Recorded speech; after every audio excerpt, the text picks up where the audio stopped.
Happy Hi. Friday. Do you hear someone going, and that's This is the music. I thought it what was is you that? I thought it was hyperventilating. you. I was like, who's deep breathing over here? Ew. Such a catchy little tune, though. Yeah. So that's a 4th of July weekend. That's fun going into the long weekend. Where's your 4th of July background? I just thought of that when we were waiting. I was like, oh, shoot. It's 4th Do of I have July. one? The Do I have background, one? the I think fireworks they display. Well, I gotta say they do have some new little things on here, which I'm gonna show. Oh, Well, let's see. at least one, but I've got it worked into what we're doing. Oh my gosh, I almost just blew it. I didn't even know that. But yeah, I don't see any 4th of July background. Oh, I guess they could have the green screen. I was thinking about trying to do a green screen, just set it up like I could set up Yeah. a screen and then just have some sort of background rather than this mess.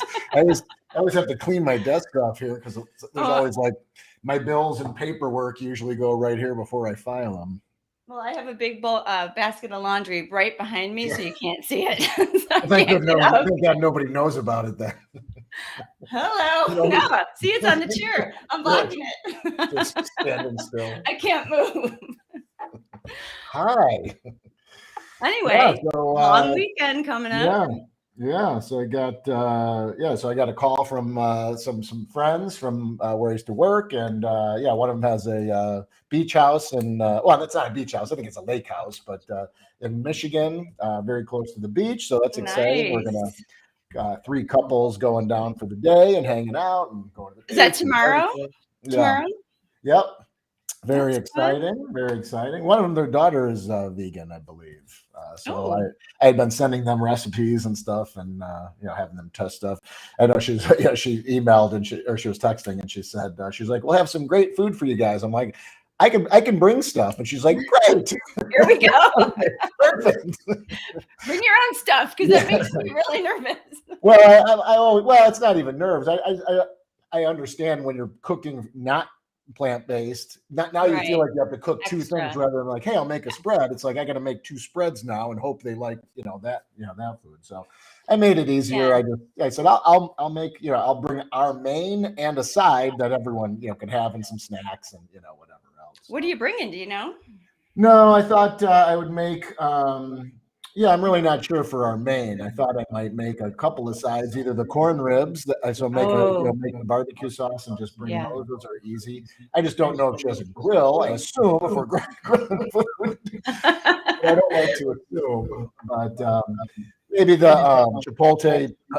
Oh shoot, I'm getting slapped back here. Uh-oh. Darn it! I could hear myself. Can you turn down a little bit? Yeah. I hear myself coming back. Oh, through mine? Yeah. Oh, That's good. okay. You can barely hear it. I'll talk softer. Stop Too loud screaming. too loud and too fast as it is anyway. Oh, I would suggest making the dill pickle slaw. Oh my God, isn't that so good? I think Really? everyone will love that. Well, I do like Seriously. the idea of like a potato salad or something like that. I Yeah. was even thinking of that corn salsa from I don't know if it was last week or the week before. That looked good too. But if I bring the corn ribs, I don't think I'm going to make that. But I do like the idea of making like new stuff. Like, hey, we just released I this know. yesterday. I know. Make Dad's potato salad. Yeah, that was the other one. I was either the chipotle, the dilly, or Dad's potato The salad. dilly, that's a good one. And you Yeah, are kind of on a dill kick right I now. am on a dill. That's why you need to make the dill pickle slaw. Yeah, I have another dill recipe. I just dropped in your thing to take a look at. Oh, really? Yeah, so we have that going, so that'll be fun. I don't know. The Michigan side of the lake is always nice. The Chicago side, it's all built up. It's the city right Yeah. to the lake. There, it's like houses like right on the lake, so it's kind of I cool. know. It's so beachy there. It's like Yeah, beach towns. I know. yeah. It's so cute. So different. So that'll be fun. And then Sunday, my brother's coming over for barbecue and fireworks. I had made that Monagot for him. It's been in the freezer. He's been talking about it ever since. Oh, I gotta come He's pick up that waiting. Monagot. Still in the freezer, right? Yeah, still in the freezer. Oh, Um, that's cute. so that'll be fun. Just it's always fun just with the again, I don't have to go anywhere. They shoot the fireworks at the park district, and you can like see it right from my lawn. So it's awesome. Yeah.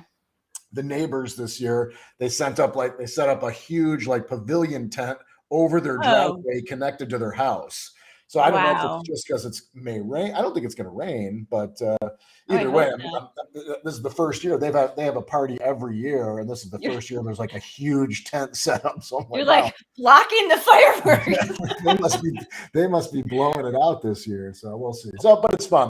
They have like there's like 15 or 20 kids running around. They have a pool, and like the kids are everywhere, and there's people hanging out, and I don't know. It's usually fun. Well, So that's Sunday then? That's the 3rd? Sunday, Oh, I yep. hear myself now. Okay, because Monday now it says in Evanston 50% chance of rain. Oh yeah, and Dang. so we have the fireworks on the 3rd, which is nice. So then yeah, Monday we'll see. We don't really have any plans for Monday. We'll see if there's any once we see the fireworks once, it's like, yeah, we could go to a show. Usually it's either with people or at their place, whatever, somewhere else. But if it's like, we used to like, 2 nights, we'll go to the Lamont fireworks and then we'll go to the, whatever, the Naperville Right. fireworks. When the It's kids just were a lot of little. fireworks, we used to drag when the kids were small. We did, Yeah. just dragging the kids. You can come to Evanston. We're having ours that night at the beach. Yeah. I've seen Did you you at the see my beach. text? Because I did I've invite seen you at the you. beach on the 4th of July before. What? It's fun. That 1 year we came, you had like those big chunky heels on. You're walking in the sand. You were drinking. You're like, wow, like very unstable in the sand. It was fun. It was a cool experience sitting on the beach watching the fireworks. Yeah, it's really nice. But they're doing the parade again. We have this great parade in Evanston. It's like a 4-hour parade. Very political, but fun.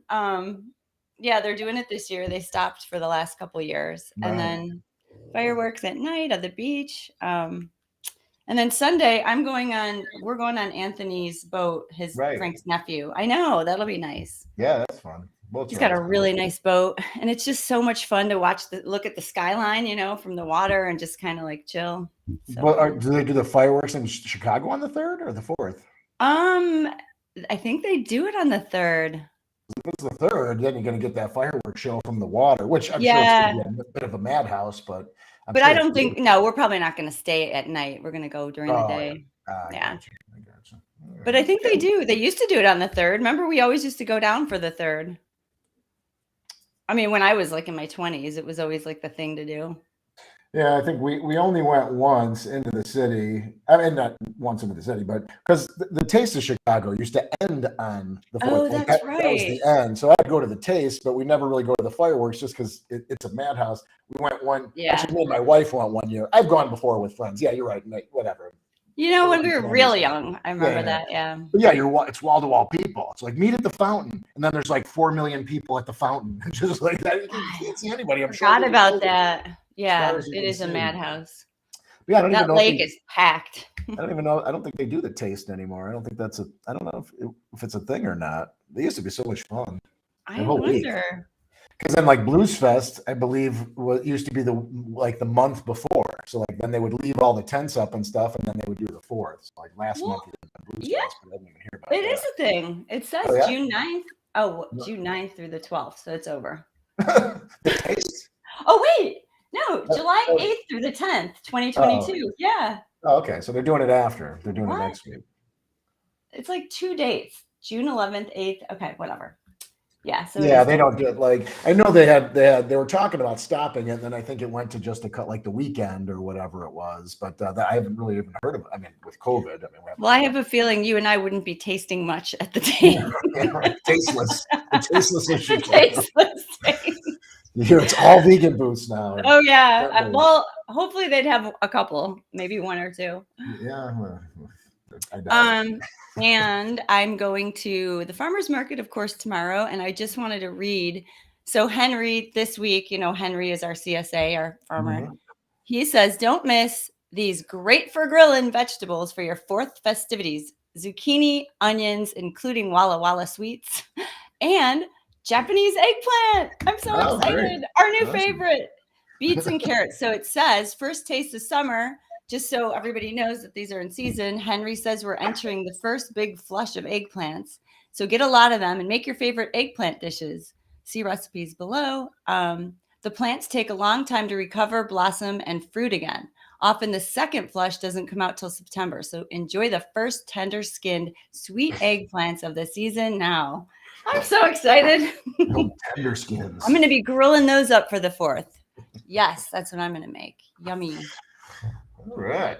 I know they're so pretty. I wish you could see this picture. They're bright purple. Yeah, they're long and thin. They're so pretty.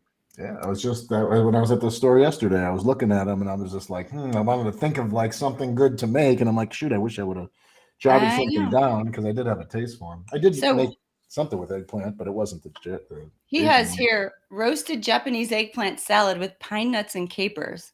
This is a great dish for a party. Serve it with croutons, olives, and mozzarella.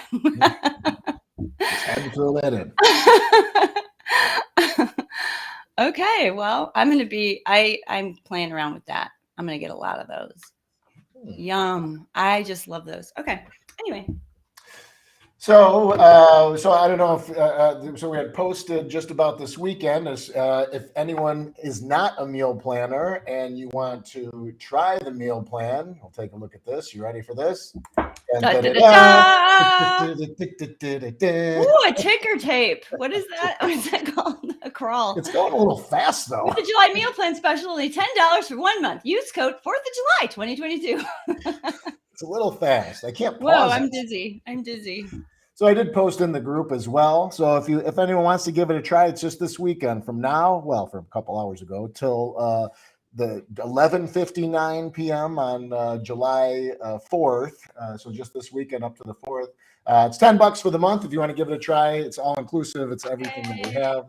So very easy, very including all the new meals coming up for the next month as well. And all the old meals. That's a really special thing because for a whole month, you'll get access to our entire recipe box, every meal you've seen. And if you're in our group, if you've seen any of them that looked really good, which most of them are and do look good.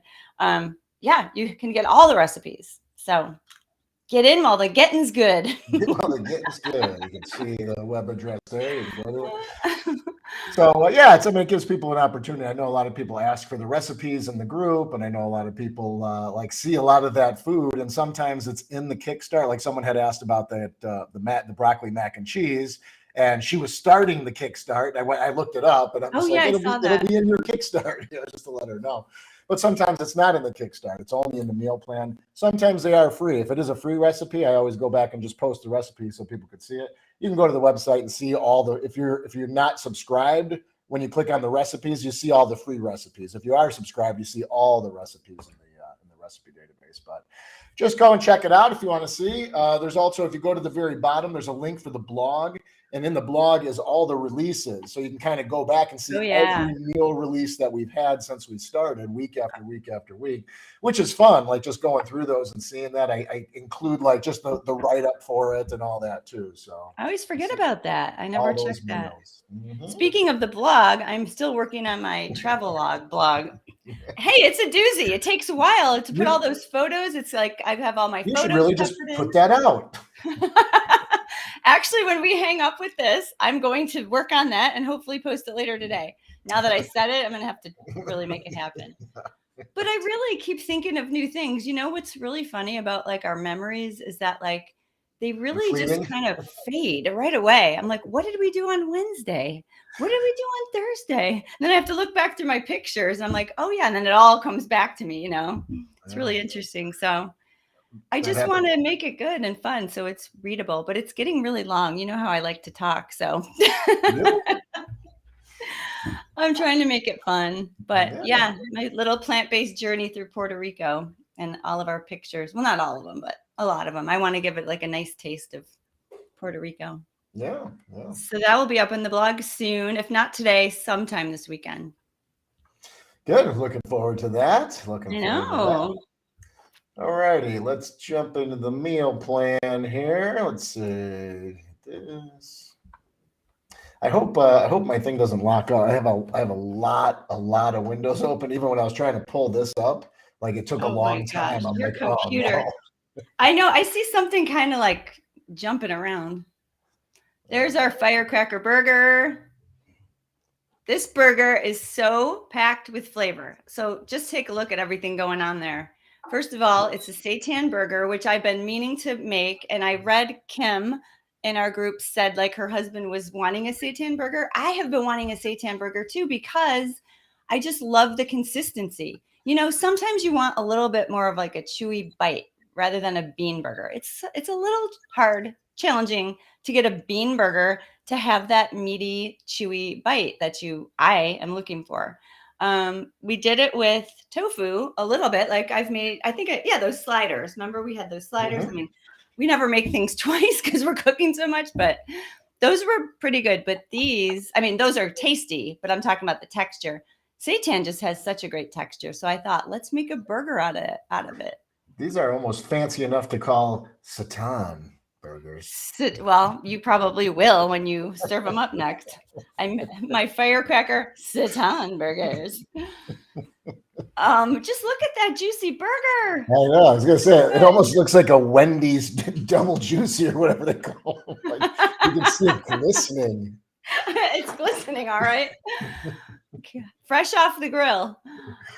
So seitan, we steam our seitan. I know some people bake it. I don't know how else it's prepared, but I've never made it any other way other than steaming it, which is so easy. So seitan sounds like a project to make it yourself. It always did to me, but it's so easy. You just mix together a few dry ingredients, mix together a few wet, mix them together, and that vital wheat gluten just instantly makes a dough. Like you almost don't even have to touch it, you know? Right. It just like comes alive. Yeah, it's like a science project. It's gluten.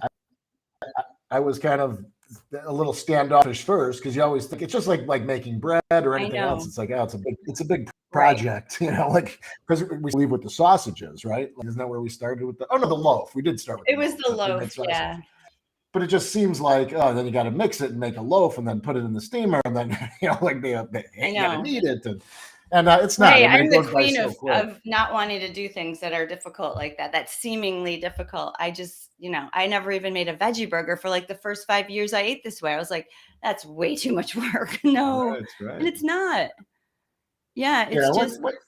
Once you get it down, you know, again, once you run through it once, you're like, oh, okay, it's not that bad. And then after you go through it again, it's like, oh, it's pretty easy. You know, like once you have the, you know, going in, it's not that bad. It kind of gets easier and easier. It's just like anything. Once it becomes familiar, it's just super easy. And I made this recipe over and over and over because I really wanted these to be good.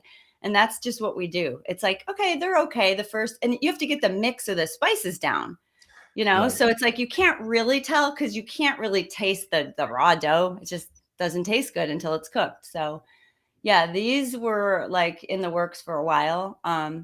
But yeah, once I got it, I was like, these are so good. And so, I mean, I could like make seitan in my sleep now because it is so easy. Like literally just throw it all together and this dough forms. And then what you do is you just form them into little hamburger patties. It's kind of strange. It almost seems like you're working with meat. Like I remember like ground beef because that's the consistency. And you just like pat them and roll them and, you know, whatever size buns you have. Ezekiel, I noticed these are the Ezekiel buns. That's what I like. There's no oil. Sprouted buns, hamburger buns, but they're making them larger now. Do you remember they used to make them really tiny? Yeah, the small ones. Yep. So I just bought them and I didn't look at them. In my first round of burgers, tiny on the buns. We're tiny, and I open the buns. I'm like, these are big buns now. Where's the beef? Where's the seitan? I was like layering my burgers in there.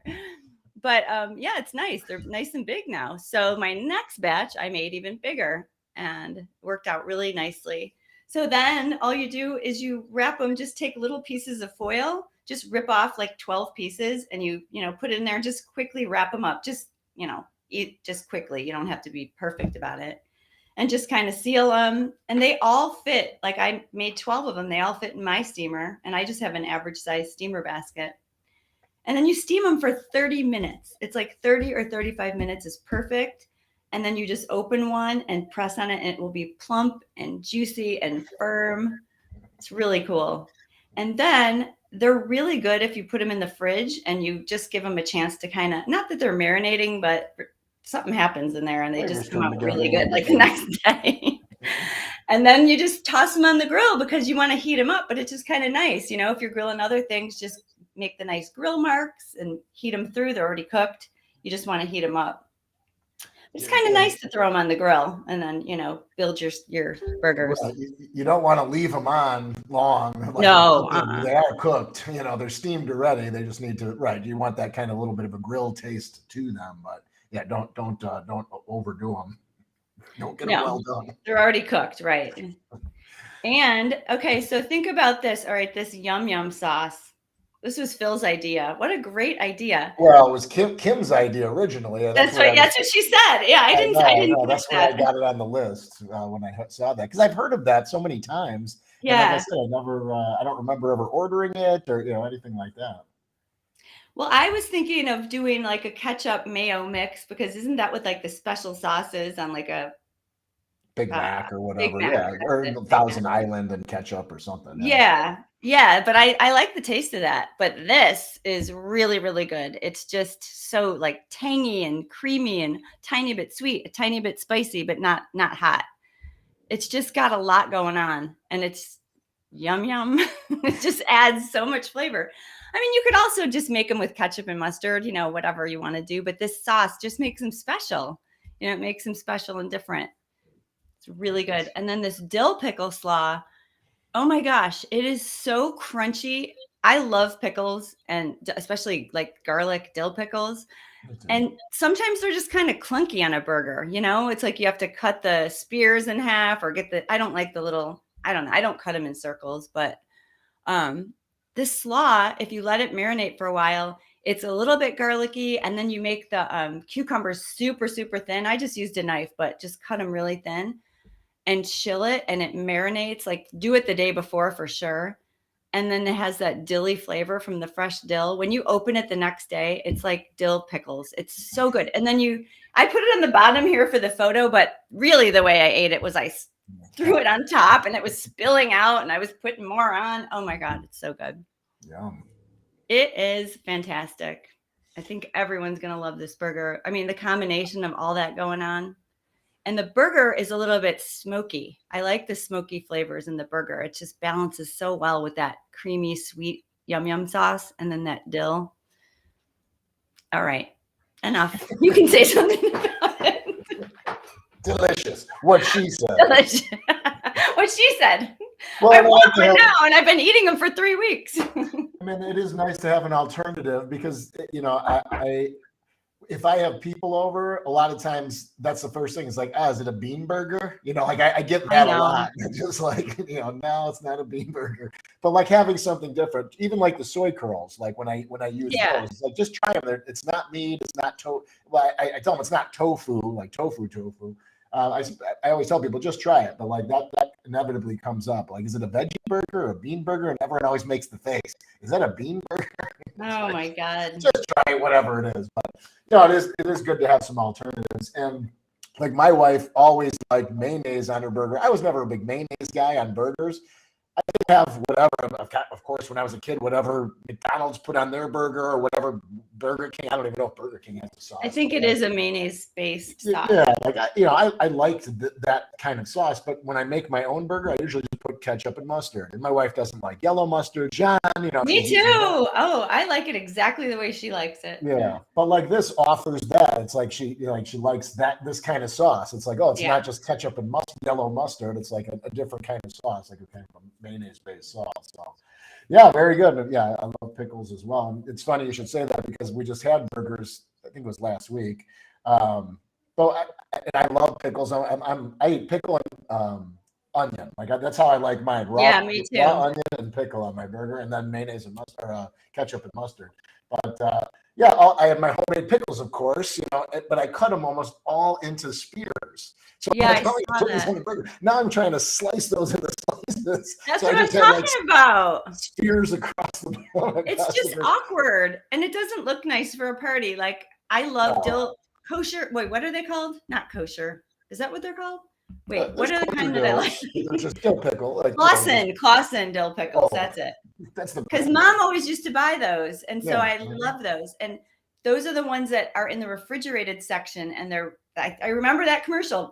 Like they're really crispy, and I can't eat pickles unless they're like that because he buys for his kids. They love pickles. His whole family loves pickles. In fact, I just sent Karen some of this slaw because she loves pickles. But they buy those pickles that are on the shelves, and maybe some of you out there love them that way. I just don't. I don't like them. They seem kind of soft and mushy to me. You know, if they're not crisp, like those Clausen are just like cucumbers, you know? I mean, they are cucumbers, but I'm just saying it's like they almost look, the ones he buys are yellow and they're just soft. And they're in the fridge right now. I just can't eat those. Do you buy the whole cucumber? I mean, the whole pickle? So yeah, that was my point. So Clausen, no, I buy the halves. They're like sliced in half lengthwise. But see, that doesn't look good when you cut like half moons to put them on a burger. Well, I was going to try that just when as I'm making all these pickles. I was going to try, either my daughter or my son. Yes, so why don't you just make the whole pickle? And I was thinking, well, it'll probably take a while to pickle, but I'm thinking it probably stays a lot more crisp when it's whole because it probably doesn't soak in so much, vinegar. But even the ones I have, they're kind of half soft, half crispy, it seems like they're getting softer, but I crack them out like in a month and they still have crispy. Yeah, they have the snap. What about if you sliced them into rounds before you pickled them? I just did that. I had a test batch going for those. So I'm trying to test them all different ways. So I even tried before we release them in the meal plan. Right. We got to perfect these pickles. You've been building up these pickles for months. They better be good. There better be an Armageddon where I can crack into all these and have some pickles. But I tried a bunch of different vegetables. This last round, I made a post in case people haven't seen it. It was like asparagus, green beans. I did jalapenos. I just wanted to see how different things pickle. I did English cucumbers. Okra, the okra. I just opened the cauliflower one. So that last one, then I tried like some hot sweet. I did one with the habanero to make them really spicy. Tried some different spices. So just trying different things. But I did make one with the rounds, like pickle chips. So I'm like, see how the pickle chips turn out. So is that still pickling? I do like those won't be done until July 14th. So I got 2 more weeks, 2 weeks from today. That's so cute that you have your pickling schedule marked. I know. My wife, she comes home, she's like, more pickles? Didn't you just do this? I'm like, yeah, but those are almost gone. You're like Dad in the tile. What is he going to pickle next? Our dad used to tile, like he was a carpenter. He wasn't a carpenter, but he was like at heart. And he would get all this tile from this company that he worked for. And my mom would come home and my dad would have something else tiled. And she's like, stop tiling everything. I tiled the bathroom, floor to ceiling. It's like, wow, it's blue. It's blue. I tiled this table. I tiled that wall. I tiled the bedroom. She's like, stop tiling. See these coasters? Tile.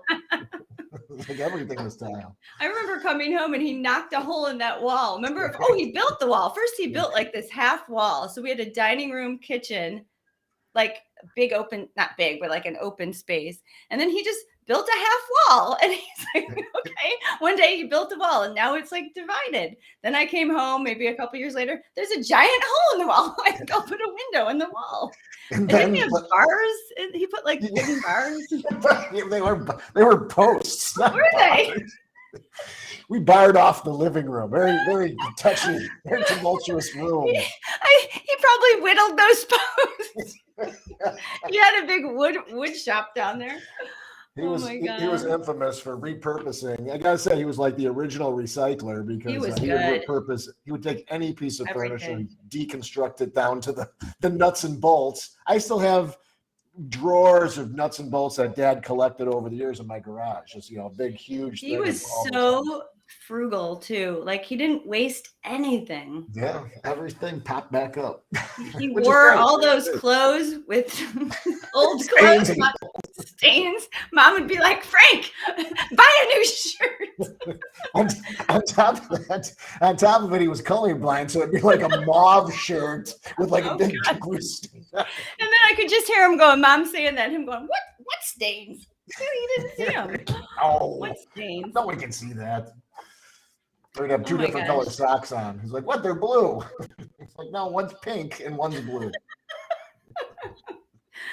Do you remember that one cart that he made? It was like, where was it? I don't know where it was. Mom just had like wheels on the bottom. Yes. So the wheels came off. One wheel came off. You have it on your porch, don't you? So Hattie took it and she painted it white, and now she has a bar cart for her apartment. Oh, nice. It's so cute, and I love that it was Grandpa's. I know. Yeah, it's funny. Like a lot of those things are still there. I still have like book ends that he had carved for my daughter, the bookshelf that he made for the kids. I just saw a picture. He made that wooden height chair, remember? Like for all the kids. Gosh. And then he It's in stenciled my the names attic. into it. Oh, yeah. And he put like a seatbelt on it. So like the kids are going to fall out of that. Or so like, he made a wooden height chair. So it says Hattie because she's the oldest grandchild. Hattie, then it says Amelia, then it says Aiden. All down. He put like stenciled the names on. Yeah, there's that little belt so they couldn't get out. Mom, good. We just saw it when we went up there when she was here. She's like, oh, there's that high chair Dad made. All right, back to the meal plan here. We got sidetracked. All right, so what I'm going to do is I'm just putting these in order for what they go with. So if it's a sauce or whatever, I did this last week too. So this is the Yum Yum sauce. Look at how nice and thick that is. Oh, I do want to say one thing. So the mayo, it might seem a little thin, and you probably have noticed this with some of our dressings. When you make them, they're a little bit thin right away, but as soon as they sit for a minute, they thicken up. And especially overnight in the fridge, sometimes you have to add water and thin them out a little bit.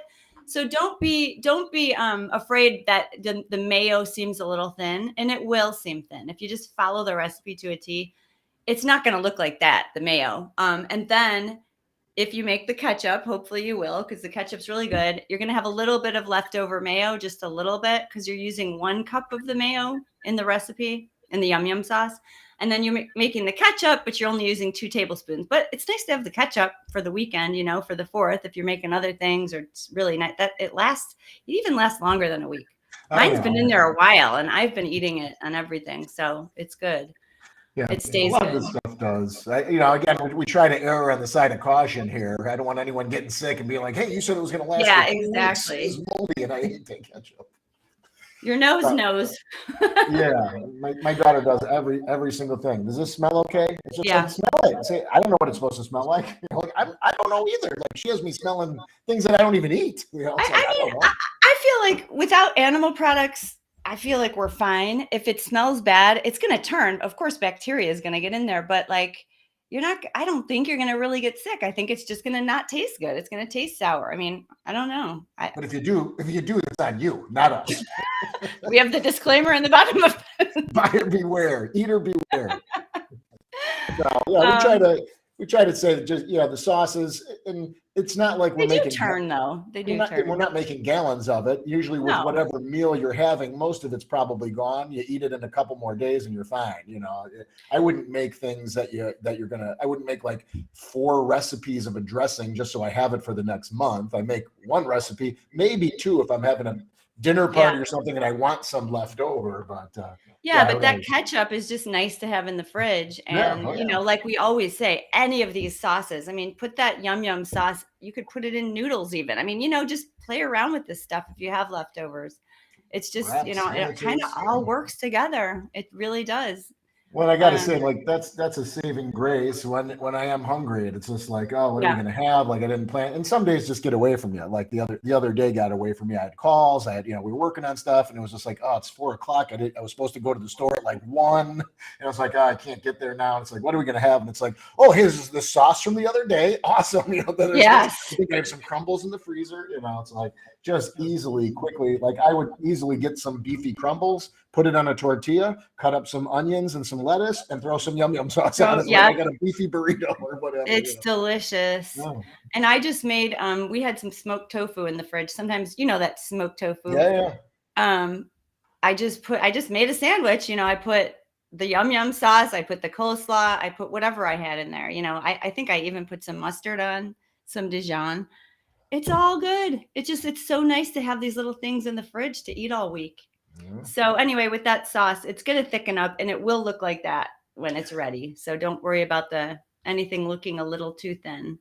And I would make the dill pickle slaw in advance for sure the day before. You will not believe how good it is the next day. So you can make the Yum Yum sauce a couple days in advance if you want. If you're having for the 4th, you can make everything tomorrow, even the burgers.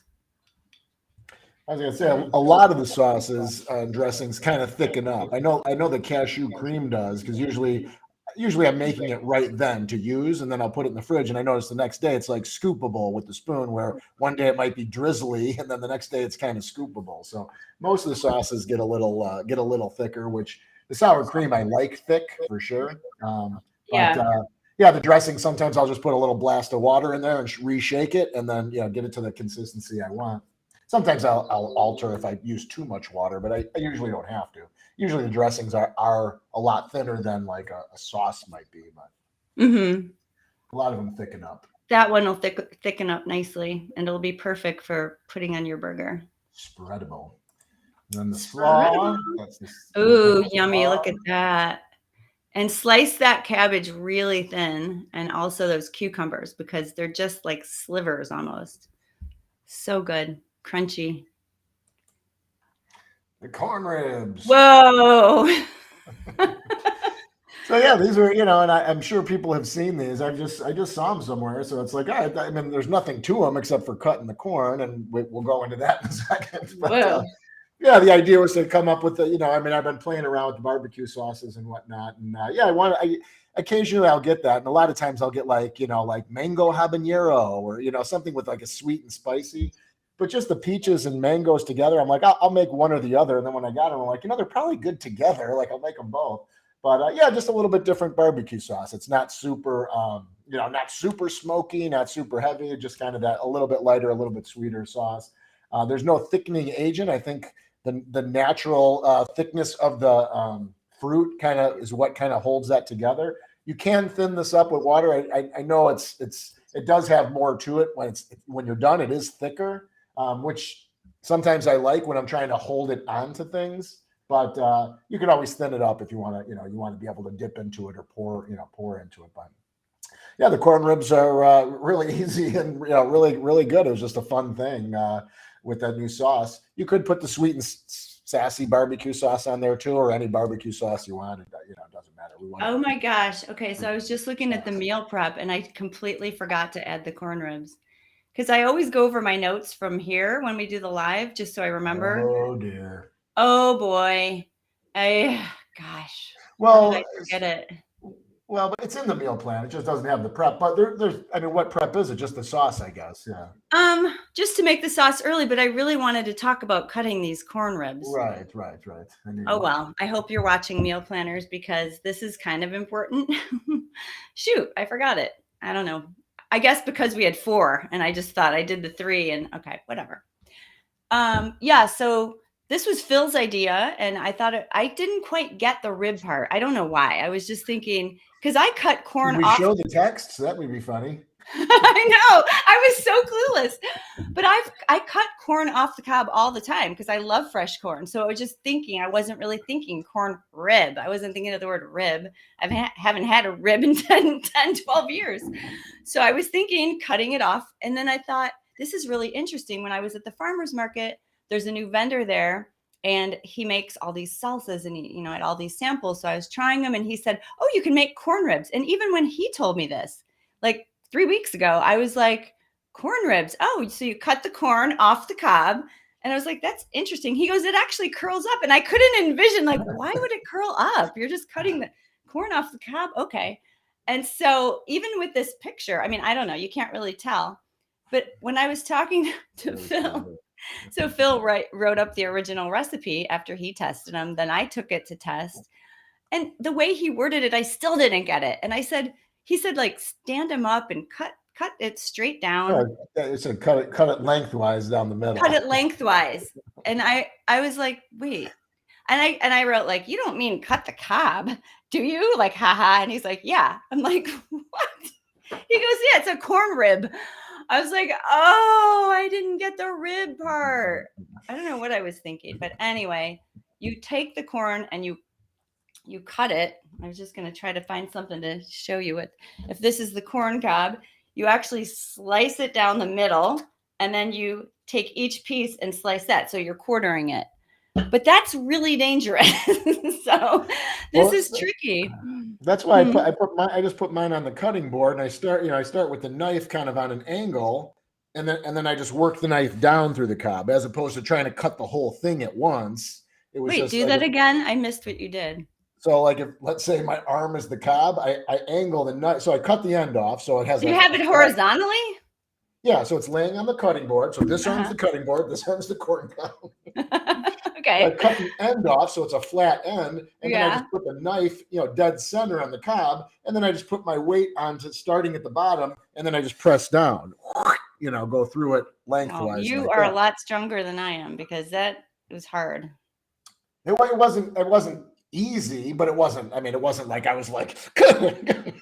I Well, was. at first I was like, don't Here's like what put I the did. knife on him, like start pounding. Well, here's what I did. I jammed the knife into the bottom, and then I held the corn up, and I went bam, and it flew. I was like, I'm gonna cut this corn if it kills me. Well, that was the first time. So I made these a few times, and I was like, okay, well, we can't be doing that because people are gonna get hurt. It's just too dangerous. So don't make these unless you have a microwave, because I did a couple of tests in the microwave. I remember Frank's sisters, one of our Michigan trips over the summer, the Michigan house trip, they put like all these corn ears in the microwave under plastic wrap. And they cooked them for like exactly whatever it was, exactly 6 minutes. It was like perfect corn. And Uncle Bill does that too. So that's where I had this idea, like, I wonder if we just put him in for a minute or two with the cob soften up. So it does, and it works perfectly. So pop it in. It's in the directions in the recipe. Pop it in the microwave. Just take off the silk, trim the ends. So you have 2 flat ends. Take everything off, pile them up. If you have another way of cooking them, I know some people might not want to use plastic wrap. The plastic wrap does touch the corn. I don't know. It doesn't bother me. It's only in there for a minute. But zap it for, I think it's 2 minutes. Don't cook it any longer because you don't want to cook the corn. You just want to cook, the cob. But the cob softens up. And I don't think Phil's tried this yet because he had already tested them. They're great. They're super tasty. I just had a problem with that cob. If you want to try cutting them and not using the microwave, go ahead. But again, put it in a disclaimer. No, I don't want anyone to get hurt. It's not. Of course. And if you've done this before, let us know what you think. Because to me, it was just too dangerous. I don't know. I tried it every which way, putting it horizontally, standing it up. I was like a nervous wreck. I like to be very, very safe. So the standing up didn't appeal to me. I figured it'd be easier just to leave it on the ground and cut it. Once it's in half, it was much easier. On the ground? I know, not on the ground. Stamping. It would be easier on the ground with my foot. Ew, I'm not eating at your house. I cut these on the ground.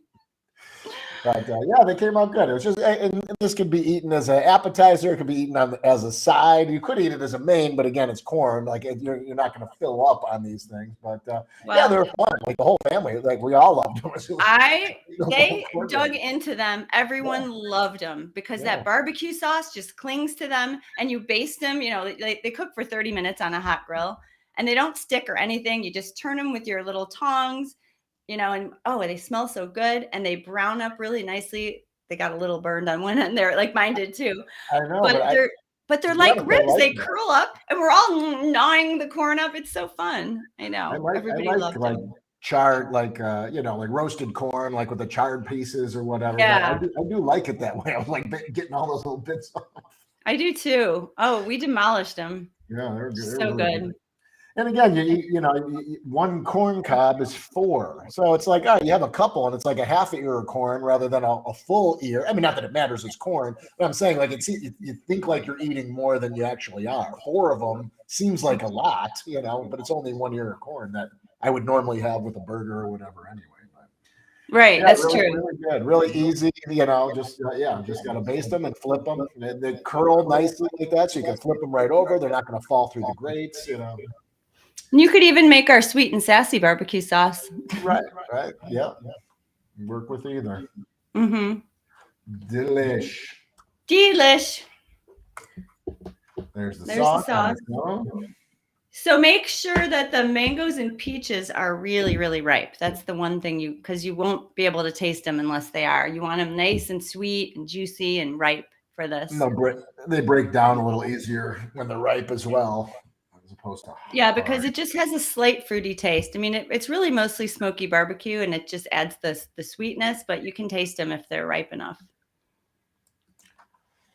Jack and Mac, or Mac and Jack. Mac and Jack. That was my little baby. I love that. He came up with that name. It's so cute. Mac and Jack. Well, if you've had our pepper jack cheese, you'll know how good that stuff is. And Phil, It is delicious. Yeah. Well, I mean, you're right. The cheese. I mean, the cheese sauce is great. I mean, I use it on a bunch of different stuff. Whether it's just drizzled over nachos or in a quesadilla or a burrito or whatever. But so this just I wanted to add a little bit more like the pepper and onion to it, just to have it a little bit more hearty. I was playing around with putting meat in it or the crumbles in it too, but I'm like, it's actually just good on its own like that, just with a couple of those vegetables with the garlic and onions. But yeah, again, something a little different. I mean, the idea here is I usually, unfortunately, I usually find something I like or that I know everyone loves, and then I make it to death. It's like, oh, have you had this? They're like, yeah, last time I was here, I think you made that. It's like, oh, shoot. Tacos.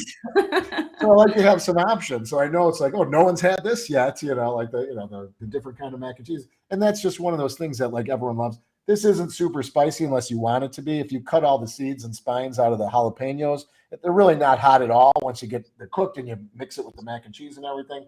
So you can leave them in to make them hotter. And jalapenos they're always so you never know like when you're going to get a really hot one or a not hot one. But yeah, with this you can add more pepper in if you want, or leave the seeds and spines and see how hot it comes. That's a problem, is you really don't know how hot it's going to be. That's my wife doesn't. The pepper jack cheese has the added crushed red peppers, so you can always leave those out. But if you think about pepper jack, like actual cheese, it always has those little flecks of red in it. Remember? Mm-hmm. Yeah, and that was the idea with this pepper jack when we created it. It has the pickled jalapeno, where you just pulse it after you make the cheese sauce in your blender. Then you throw the pickled jalapenos in, and you just pulse it because you want those little bits. You don't want that blended up. So you pulse it, and you get little bits of the pickled jalapenos, which are not really hot, but you also add the pickled jalapeno juice. So it is slightly hot. I would say, I think I wrote this, it's like mild to moderately hot, but don't add the crushed red peppers if you don't want it hot, because that's where the heat comes from. And like Phil said, then we saute onions and jalapeno peppers and garlic. But that jalapeno that you're adding then, mine wasn't hot at all. You saute that out kind of, but you can leave it out. It's still delicious, just with the pepper jack cheese and the other things. And then we put the almond parm on top because it just adds that little bit. It might need a little salt when you're done, just test it, add a little sprinkle of salt. But that almond parm is just so nice to put on. Adds a nice texture and all that flavor. It almost takes the place of almost like the breadcrumb. If you ever had like a mac and cheese with breadcrumb, well, it's not like a heavy breadcrumb either. My laundry's showing. Whoops. Yeah. I just love that stuff. Everybody knows that. I put it on everything. It's always in my fridge. So good. Yeah. Great side dish. It could be a meal if you like having a pasta. It could be a meal, but great. I think this is one of those things that I think I would bring to a barbecue and people would just eat it and not think twice about it. They wouldn't be like, "Oh, this is plant-based," or That's where I want to get to. I want to get to a place where we're not like, this is plant-based. It's like it's good food. Right. Right. We made a cheese sauce with cashews. We didn't have to say that. We just made a sauce. Well, it's funny because I was thinking about that. We went to that housewarming party last week, and there wasn't a lot for us to eat. We didn't go for dinner. Gosh, I didn't even talk to you about this. I wanted to think about that. Oh yeah, and I did want to bring that up too. But I talked to you about it in my Monday check-in. Oh, I didn't watch that one yet. Busy over here. if you don't know I'm plant-based and I bring a dish, people, oh, what is that? And I just say it's a jalapeno mac and cheese or a pepper jack mac and cheese, and people would eat it and be like, oh, that's delicious. Yeah. Otherwise, it'd be like, oh, he's plant-based. That's a plant-based mac and cheese, and people like, oh, it's a plant-based mac and cheese. Then all of a sudden it matters to people that don't eat that way. So it's like I don't even like to say it. If people know I'm bringing it, they know they'll either ask, oh, is that plant-based, or they'll just know if I'm bringing it. Obviously, I'm eating it. But if if people you don't know us, I would just bring a side dish and people would just eat it and never know, you know. right, and if you Like, just just said, ask the oh, rest. it's like it's like a spicy mac and cheese. They're like, Right. oh, and then they'll just eat it. But if you say it's plant-based, then they're going to say, well, how did you make that? Is that like a cheese sauce? How did you make Right. the cheese? And it's not like I mind telling people, but I do feel like some people are resistant to it, or it makes it seem Right. like it's a strange food. You know, it's Right. like, Right. this isn't like store-bought processed vegan food. Well, it's funny just because, like, whatever. I don't think he's going to watch this. Not that I'm trying to embarrass. I don't know your character. Uh-oh. But at Christmas, we had relatives over, and I made the stuffed shells. And like my brother, who was like, "Man, these taste better than any stuffed shell I've ever had." He's like, it's so light and tasty." So he was He's going on talking and about on. dairy cheese or regatta. Yes, yes. So we made it and he loved it. And then another relative was like, he knew going in what I had made. And I said, taste it, you'll see. And it was like, yeah, I can really taste the cashews. And it's like, no, you can't. I said, for Ooh, one, the cashews really don't have a flavor that you just can tell me discern. who. He's like, I can taste the cashews. It's like, okay, I shouldn't have even said anything because you can't. There's just no Oh possible my way you can taste the gosh. cashews. So it was You just funny. can't. Like I'm like, I should have just told you they were real shell, like regular cheese, and you would have ate them and probably never known. Or be like, what kind of cheese did you use on these? You know? Those are so good. That tofu regatta is so delicious. And then the light and creamy one that we came up with, it's amazing. You can't tell at Well, all. that's what Steve's picking up tomorrow, or It's tomorrow. Oh, manigot. Sunday. Yeah, yeah, right. I used that tofu for the shell. I made the manigot out of them. Now he's requesting it. No, he talks about it all the time. Oh, remember those shells you made? Yeah, of course I remember. Remember? You bring them up every That'd be week. good. Jeez. They are the So best. yeah, I've told him, and now he's hot to get them. They've been here for a week and a half or whatever, and he's hot to pick them up. He'll eat them. He'll come for dinner, and then he'll call me the next day, like, "Oh, I got home and I made that whole thing, and I ate that whole thing." That like he'll be eating that at midnight when he gets home from my house at 4th of July or the 3rd of July. Well, good. You're pumping him up with plant-based food. That's good. That's right. All righty. I real quick, I was talking to Roger. So we're trying to figure out who's going to cater our wedding, which is August 5th. It's coming up. Don't have many plans yet, but yeah, we're trying to. It's probably like 40 people, between 40 and 50, and that's just our family and a couple of friends, close friends. But yeah, of course, we were going to have everything plant-based, and my really good friend's brother is a chef, not a plant-based chef, but I talked to him yesterday and he's like, oh yeah, I can, is it vegan? It's all vegan. So I was just like, yeah, it's all vegan. And he's like, oh yeah, I can do that. And then he was asking me, he said, but that's not really like the healthiest, right? Like he's a chef and he was asking, he's like, yeah, because if you eat vegan, you know, that's a lot of processed food and a lot of fat and everything. And he's like, what's your business again? So I started to tell him and I said, yeah, Raj, that's what we're doing. We don't cook with any of that. None of that. I said, and I know it's going to sound extreme and I know it's going to sound tasteless, but I said, we don't cook with processed foods and we don't cook with oil, any oil. And he's like, no processed foods. And I said, well, minimally processed, like a corn tortilla is just blended up into the form of it. It's just corn and water and maybe some salt, but those type of processed food. So I was explaining it to him and then I'm like, he's a chef, you know? And I said, we use like nuts and seeds and avocados, like the healthy fats to flavor our food. And he's like, oh, so you use, and I said, yeah, we use cashews for a lot of things. And he said, oh yeah, I've used cashews. I get, like, he was just like coming around like, oh yeah, the creamy cashews. I get it. So Raj might be doing the food for our wedding. He's going to call me in a few days. We'll see. Yeah, Coming up with like a fun menu and Roger be guinea pigging dishes on all your guests. He is not a vegan chef, so you're trying it out for the first time at your wedding. I was like, can you make what could possibly go wrong? I know. I kind of want our food. I'm like, can I give you the recipe for our Caesar dressing? How about our pepper jack? Can you make quesadillas? Be nice if we got a seitan taco bar. Can you make this for 50? Multiply the recipe by 25. Anyway, that'll be fun. So we'll let everybody know what we're going to do with that and how it comes out. And I'm sure we'll be taking videos at the actual wedding so you guys can see what we're going to serve up.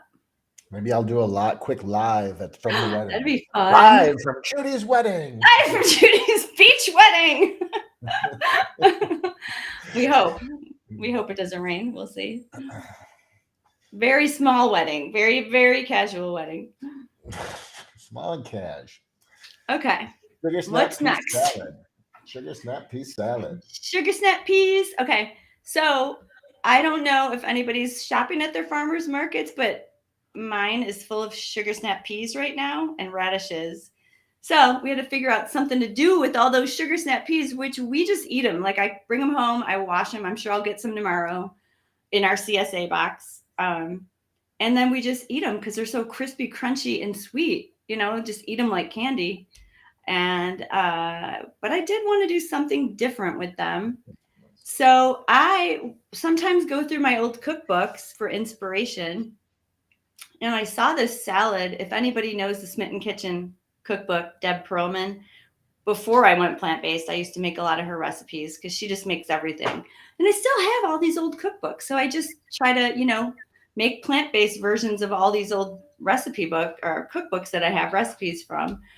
And I saw the salad with the snap peas. So I altered it up. I changed things up. I used our dressing, which is our sweet ginger dressing. She used one with like sesame oil and all this stuff. But it is so good. If you slice the Chinese, it's either Chinese or Napa cabbage. I think it's called both, but you know what I mean. Yeah. It's like kind of curly cabbage. It's a lighter color. Mm-hmm. And you just shred it real thin. It's so nice and crispy.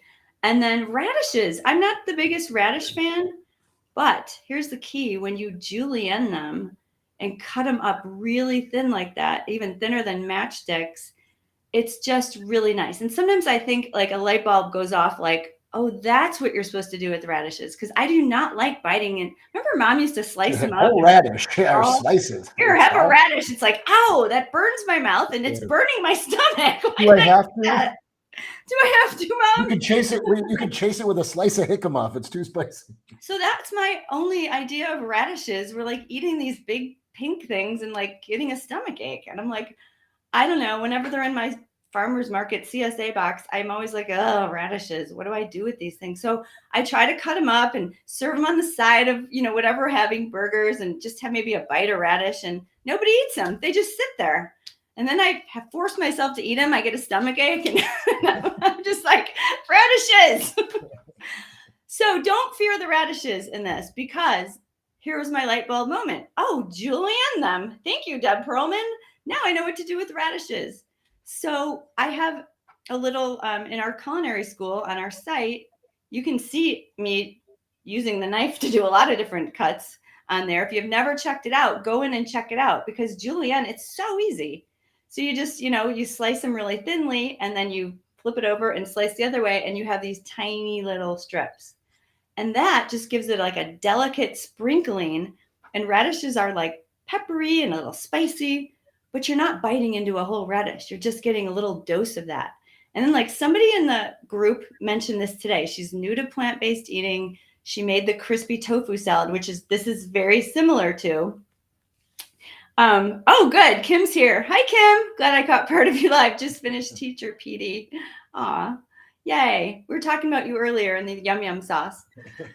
But anyway, somebody else in the group said that they made that salad and she was like, what did she never, she never made tofu before. And she's like, this salad is really good with everything combined together. And that is exactly it. With everything combined together. So you add the cabbage, you add the snap peas, which add a little sweetness and a little snap and that pea flavor. And then the spicy radishes, just a sprinkling. I think there's green onions in there. I can't remember. I know, maybe not in this one. And the peanuts. And the peanuts for crunch. And then with that sweet ginger sauce, just picture the whole thing together. Right. So you're not eating just a radish. You're not eating just a snap pea. When you cut it the certain, you know, and when you prepare it the right way, let's put it that way, it all comes together so nicely. It's almost like if you have sushi and you have the wasabi. I wouldn't eat a big blop of wasabi, but when you have it on there, it just adds enough to give it that little bit of a kick. Same thing with the radishes. You know, you just have a nice little zing in that bite. Nice. Yeah, and just like the pickled ginger, if you eat like veggie sushi, which I had recently, I love pickled ginger, but I'm not going to eat a mouthful of pickled ginger. You know, it's just too much. And so just a little bit of that, a little bit of the wasabi and the rice and yeah, exactly. That's supposed to And be a palate cleanser, you know. is it? The pickled Oh, I ginger. think we just eat sushi completely the wrong way. You probably put the soy sauce in, put the wasabi in, mix it into a slurry, and then drench the ginger. Dip it in, dunk it in so it's almost covered. Then I put the ginger on it, and then I eat it. You got yelled at a restaurant one time for doing that. They don't do that like that in Japan, I guess. They don't. They It's don't supposed to do be that already. at the sushi restaurant. We used to eat it. We got in trouble. Seriously? Oh my Yeah, gosh. the waitress said something. Yeah, she's like, that's Yay. not how you're supposed to eat that. I know. I can eat it however I want. If I want ketchup, you better bring it over. So they serve you the ginger, and it's supposed to be a palate cleanser?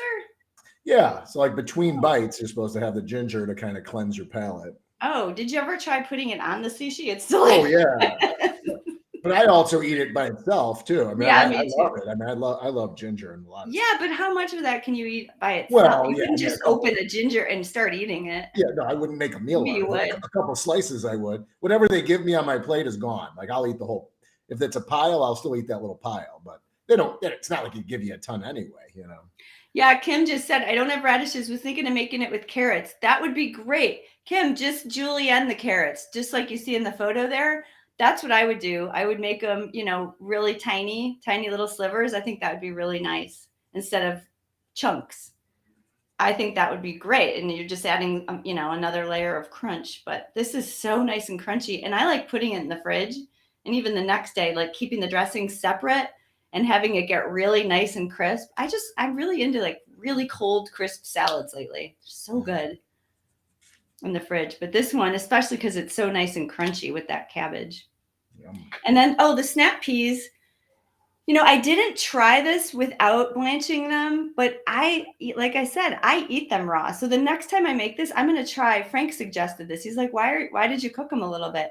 I was like, well, just to blanch them a tiny bit so they're not raw, but like, why not? Yeah, I might try that next time, just leaving them raw and slicing them up. But they are good. Just they're blanched for like a minute, I think, or 2 minutes, just to cook them a tiny bit so they're not as raw. They're really nice like that. And then the peas pop out a little bit more that way after they're just quickly blanched. And then as soon as you blanch them, you put them right into the ice bath so they stop cooking. Let them cool, and then you just slice them up. So that's what you can do with your sugar snap peas. All right, hang on.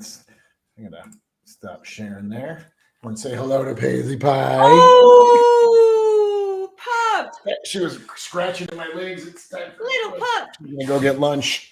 She's as you know, she's like constantly snores, but she was under here and she's like, she's like pawing at my legs. I'm like, all right. Little snorter.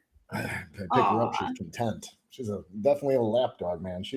Now she can't get enough. It's like 4 or 5 times a day she wants up, but it's like, all right already. Like I'll sit for like 10 or 15 minutes in the morning, and that's it. Call it quits. Cuddle time's over, pup. I mean, she sleeps a lot, but yeah, it's just like, all right already. But anyway. I was also just going to add with that, if you want to make the crispy tofu to toss on, then it's more of a meal. Yeah. That would be delicious. I didn't try that, but I added that to the meal plan the meal prep, because I was thinking that'd be really good because it's so good with that sweet ginger dressing. Yeah, someone just made that in the group, and I had mentioned that, and that's something that's always like, I was never a big fan of tofu, but man, I always have tofu on hand now, and that is so quick where it's like, hey, we're making dinner, it's not going to be for a while, like I'll just whip up a quick batch of that and we can have some snacks, or that is part of the dinner. Hey, you want to have salad? Yeah, let's make some tofu and drop that on top instead of croutons, or something like that. So it just adds more to the meal, and I would easily replace croutons with the tofu. I mean, I wouldn't mind having both, but I could easily replace croutons with the tofu. Well, now that we have the new Kickstart group, I love seeing that. I love seeing people try it for the first time, and they're like, "This is so good." Yeah. Remember when I at first we had the quiche, which is off the Kickstart, but We used to have the quiche in the Kickstart, and that was their first kind of, introduction to tofu. And we were not getting good reviews, because I think it's a little much for people. I don't know if people have, like I did, like a preconceived notion of what tofu is. And it's like, I don't like it. Like I just had it in my head, like we're going back 10 years. But I think people come into it with like, whoa, tofu. Now you're going to have me eating vegan. Now you're going to have me eating this weird tofu. Like a little bit, I think I was definitely like that. So you kind of have to ease some people into it. And so that quiche was, whoa, it was just way overload. I happen to love the quiche. If you haven't made it, go back in your recipe box and make that quiche. It's so good. Now I'm craving it. But it's like the consistency is a little too much for some people. And we got like a little bit of like, I don't know about that. But the crispy tofu is the first time that they make it in the Kickstart. And we're hearing good things about it. And it is nice because it has like, it's crispy on the outside, it's tender on the inside. It has kind of both best of both worlds there. Little sprinkle of salt. Yum. Even like, but that's what I love is like when people make that, or like the sausage crumbles, and it's like, oh my God, these sausage crumbles are awesome. I have people try those crumbles whenever they're here and I'm making it, or if I'm making something with it, I'm like, here, just try it. And they're like, well, what is it? They'll just like, just try it first. Try it. Yeah. You tell me what you think it might be, but nobody ever knows, especially that. The tofu here, you can tell it's tofu. I mean, if you bite into it, you can guess. But the crumbles, you can't. It looks like ground beef or whatever, and it tastes so good. No one really ever knows what that is. Or even like the tofu in the mousse. I made it. I couldn't believe it. Oh gosh. Yeah. The silken. Silken tofu is definitely different. And again, that was something I never really, I'm sure I've probably used it at some point, but never, it's like, okay, all they have left is silken tofu and we're making that dish. But yeah, now it's like, now I know just that different consistency, like, just the difference between the two, like the structure of it is totally different. But I love when that happens and people are like, when my friend Jill came over and she's like, oh, you should try chocolate mousse. And I was like, I have a mousse. We're having it for dessert. I have some in the fridge. Yeah, so it's just fun. I mean, they loved it. That mousse, man, everyone pounds that mousse down. It's gone. But good stuff. Good really stuff. Good. Really good. All right, cool. All right, everybody. I hope everyone has a safe and happy. Oh, I want to say so the podcast drops this Tuesday, of course. So listen to the podcast. This week is the how to trip to the grocery store. Oh, trip to the grocery store? What did you just say? I thought it was stock in the pantry. Oh. I switched things up on you. Oh. Well, apparently. To the grocery store.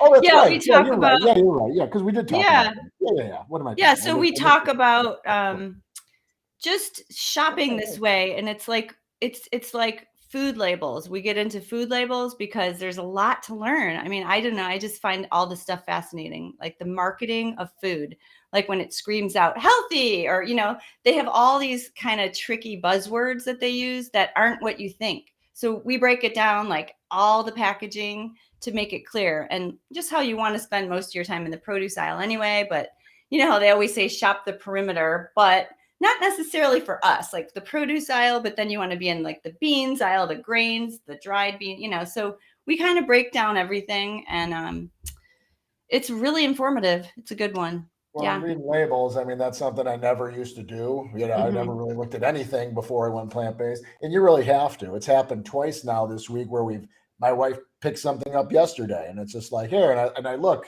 and it was just like something, milk and eggs. I'm like, these have milk and eggs, right? She's like, no, why would that have milk? Because it said plant-based on the side. And I'm like, it doesn't matter. You have to check, man. Oh God, you just reminded me. I have to add this to my travel log. You know what they're saying now? Wait, what is it? I took a picture of it. Oh, easy. Hey, it's not exactly plant-based. It's like plant forward or something. I think that's what it was. But when I was in Puerto Rico, we went so we had an Airbnb. We went right to the grocery store because Beth was like, we need to stock up here because our Airbnb is like 45-minute drive and there's nothing where that is. So we stocked up. So Hattie and I were like, oh my gosh, there's a plant-based section. And it was like plant forward. And, I already planned on eating a little bit of oil. I'm on vacation. So we were going to buy, my daughter likes plant-based products. She likes the burgers and all the stuff.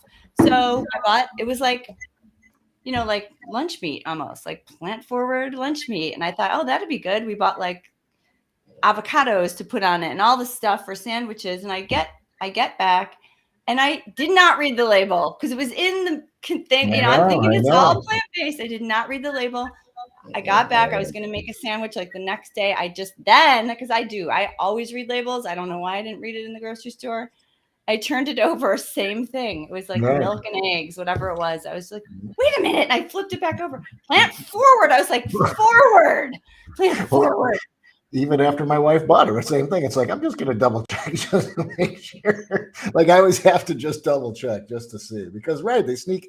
And there's even products where some products, so like buns, for instance, some buns have milk and eggs and some have nothing, so it's just like, I can't just assume because it's a whole wheat bun that it doesn't have milk and eggs in it, so I have to check. And sometimes it's like, oh man, I thought this product didn't have it and it does. And it's like, oh, that was the other one.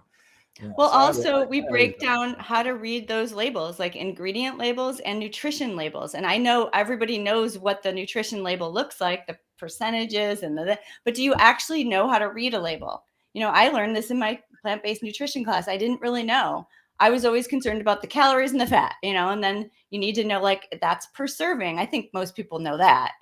It's per serving, not the big calorie number that they put in big bold for a reason, because they probably want you to think it has 200 calories, but then there's 8 servings of that 200 calories in this little thing. So you point that out, and just like how to read all those percentages. It's really interesting. As soon as you learn it and why, it's really, really kind of cool. And then the other thing is, now we're talking about the whole podcast here, but just like the first ingredient on the ingredients is what's mostly in the food. So if you buy some cookies and the first ingredient is sugar, they're like mandated to do it this way. The FDA mandates this. It's sugar is the cookies made up mostly of sugar, and then it goes down the line like that. So interesting. Anyway, we get into it in the podcast. Listen to the podcast. Shut up. What we're trying to say is listen to that podcast. A lot more to say about labels. All right, everybody. So check out the podcast anywhere you download podcasts. There's a couple examples here, but it's pretty. Now, what's nice is the main podcast place where our podcast is held is called Podbean, but they send it out to a bunch of different places. I saw it show up on some random podcast place. I was like, oh really? Yeah. So now it should be almost everywhere. So if you can't find us somewhere, let me know. You can go to the Facebook group and let me know. But it should be pretty much everywhere now. Just little places I've never heard of, which is great. So anyway, we're getting out there. Okay. All righty, so everyone have a safe and happy 4th of July. I hope you guys make some great food that we put out today, or even in the recipe box. There's a lot of different barbecue foods in there you can go back to as well. Yeah, that's what we forgot to do too in the email. There's a ton of good things from last year, from the year before. You guys have a lot of things to work with. So I don't even know what I'm making yet. I have to go a lot. Check out my favorites. All right, everybody, have a great weekend. We'll talk to you later.